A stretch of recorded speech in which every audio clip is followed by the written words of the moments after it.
कोई करियर नहीं है। अबे क्यों अपनी जिंदगी बर्बाद कर रहा है? ताइक्वांडो, कराटे, बॉक्सिंग, वुशु ये सब बकवास है। तेरा कोच तुझे उल्लू बना रहा है और तू बन रहा है। वक्त की बर्बादी है ये सब, छोड़ इसे। और निष्पक्ष यानी इम्पार्शियल होकर देखें तो ये बात सही भी है।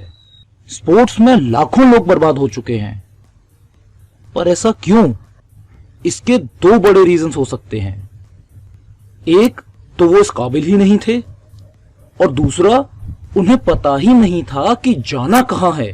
स्पोर्ट्स या मार्शल आर्ट्स में करियर भी हो सकता है। जो लोग फाइनेंशियली स्ट्रांग नहीं हैं, महंगी पढ़ाई को अफोर्ड नहीं कर सकते, स्पोर्ट्स या मार्शल आर्ट्स में उनके लिए बेहतर अपॉर्चुनिटीज हैं, बशर्ते आप में काबिलियत होनी चाहिए। स्पोर्ट्स या मार्शल आर्ट्स में अगर आप काबिल हैं तो आप इंस्ट्रक्टर यानी कोच बन सकते हैं, और ये आपकी काबिलियत पर निर्भर करेगा कि आप एज अ कोच कितना दूर तक जाते हैं। क्योंकि कुछ कोच ऐसे हैं जो स्टूडेंट्स को पकड़ पकड़ कर लाते हैं, और कुछ कोचेस के पास दूसरों को छोड़कर स्टूडेंट आते हैं। मार्शल आर्ट्स की कोचिंग शुरू करने के लिए बड़ी सी एकेडमी या महंगे इक्विपमेंट्स की भी जरूरत नहीं है। इसके अलावा आप रेफरिंग में भी अपना करियर बना सकते हैं। एक्सपर्ट रेफरीज को लगभग हर नेशनल टूर्नामेंट में बुलाया जाता है। इंटरनेशनल रेफरीज को पेमेंट भी बहुत अच्छा मिलता है, और बीच बीच में सेमिनार देने के लिए भी इनविटेशन आता है, जिसका भी अच्छा पेमेंट मिलता है। इसके अलावा आप स्कूल्स में स्पोर्ट्स टीचर या मार्शल आर्ट्स इंस्ट्रक्टर बन सकते हैं। अगर आपके अचीवमेंट्स अच्छे हैं तो आप बड़े स्कूल्स को ज्वाइन कर सकते हैं, जहां 60-70 हजार रुपए महीना आम बात है।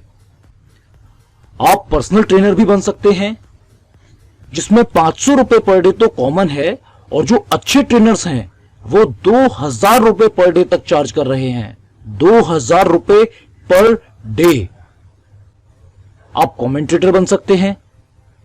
सीनियर कमेंटेटर्स को 40 से 50 लाख रुपए तक का पेमेंट होता है।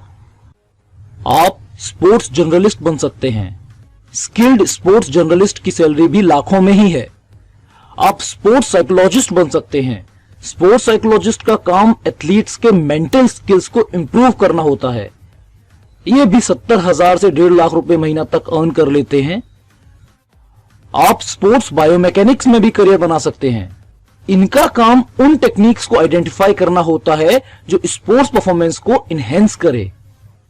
इन प्रोफेशन से जुड़ी जॉब आपको एजुकेशनल इंस्टीट्यूशन और colleges, sports management, industries, media, sports advertising companies और मर्चेंडाइजिंग कंपनीज में मिलेगी।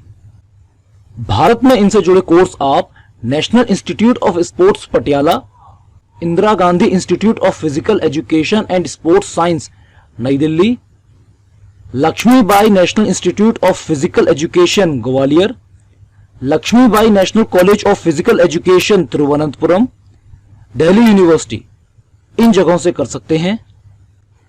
इनमें diploma in sports medicine, diploma in sports coaching, diploma in sports management, diploma in sports science and nutritions, bachelor of physical education, bachelor of arts in sports management, bachelor of physical management, bachelor of business administration in sports management, BSc in physical education, health education and sports science, BSc in sports and recreation management, BSc honours in sports science, master of physical education, master of sports management, MSc in sports coaching, MSc in sports science, PG diploma in sports medicine, PG diploma in sports management, PG diploma in sports business, MBA in sports management, PhD in physical education, PhD in sports management,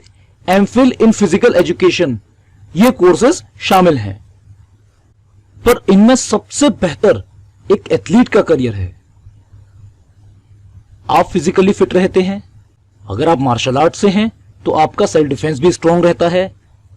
अच्छे level पे खेलने पर fame भी मिलता है और पैसा बेहिसाब मिलता है। कुछ स्टेट गवर्नमेंट या ऑर्गेनाइजेशंस एसजीएफआई में मेडल निकलने पर खिलाड़ियों को धनराशि देती हैं। ज्यादातर गेम्स में नेशनल लेवल पर मेडल जीतने पर नेशनल एसोसिएशन या फेडरेशन लाखों में धनराशि देती हैं, पर इनकी कोई गारंटी नहीं है कि ये देंगी या नहीं।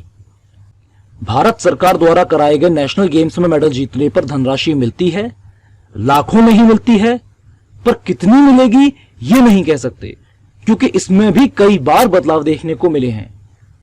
और अगर आप ओलंपिक्स में मेडल निकालते हैं तब तो बहुत लोग आपको बहुत पैसा देते हैं, आप सेलिब्रिटी बन जाते हैं, विदेशों में आपकी पहचान बन जाती है, टीवी के एड्स ऑफर होते हैं, फिल्मों में रोल के ऑफर मिलना शुरू हो जाते हैं, और भी बहुत कुछ मिलता है ओलंपिक विनर को। 2016 में हुए रियो ओलंपिक से पहले पीवी सिंधु को बहुत कम लोग जानते थे, पर बैडमिंटन में सिल्वर मेडल जीतने पर पीवी सिंधु को 13 करोड़ रुपए मिले, और उस वक्त पीवी सिंधु की उम्र सिर्फ 21 साल थी। इसके अलावा आंध्र प्रदेश और तेलंगाना गवर्नमेंट की तरफ से जमीन मिली, हैदराबाद बैडमिंटन एसोसिएशन और सचिन तेंदुलकर की तरफ से लग्जरी कार गिफ्ट में मिली। और इन सब के अलावा पीवी सिंधु ने अलग अलग कंपनीज के साथ कुछ एंडोर्समेंट साइन करी, जिनकी कीमत 50 करोड़ रुपए के आसपास है। वो लोग जो बहुत गरीब हैं, स्पोर्ट्स से वो अपनी गरीबी मिटा सकते हैं, मैरी कॉम इस बात का प्रूफ है। पर यह सब सिर्फ सोचने से, चाहने से या 4 दिन मेहनत करने से नहीं होगा। रोज पूरी लगन से, पूरे जोश में और होश में रहकर ट्रेनिंग करनी होगी, हर रोज खुद से जीतना होगा, फिर यह सब पॉसिबल होगा। अगर आप फोकस्ड हैं तो ओलंपिक दूर नहीं है। मार्शल आर्ट्स की ट्रेनिंग से